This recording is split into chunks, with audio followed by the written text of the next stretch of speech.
যাকে দেখে আমি হয়ে উঠেছিলাম জোনাকি থেকে জ্যোৎস্না, যার প্রেম পাওয়ার জন্য পৃথিবীর প্রেমে পড়া হলো না, এ জগৎকুল নাম দিল তার প্রেমিকা। তাকে দেখার পর চাঁদ, ফুল কিংবা প্রজাপতিকেও সুন্দর মনে হয়নি। তাকে ভালোবাসবো বলে অন্য কাউকে ভালোবাসিনি, তবে সে হয়নি আমার অর্ধাঙ্গিনী। আহ, কি ছিল তার মহিমা! এই জগৎকুল নাম দিয়েছিল তার প্রেমিকা।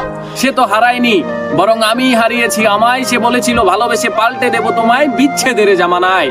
আহা হা, এর বিপরীতে আমার মুখে সিগারেট আর কবিতাই মানায়। ভালোবেসে হারালাম আমায়। তাকে করা স্পর্শ অথবা তার করা ক্ষিপ্র চুম্বন যেন লেগে আছে আজও ঠোঁটের কোণে। শুধু নেই নেই সেই অনামিকা যার নাম দিয়েছিল জগৎকুল আমার প্রেমিকা। আমি শুনেছিলাম এই পৃথিবীর মানুষেরা চাইলে সবকিছুই হতে পারে, তাই আমি চাঁদ, সূর্য, মহাবিশ্ব চাইনি হতে, শুধু চেয়েছিলাম এ জনম তোমায় ভালোবেসে যেতে।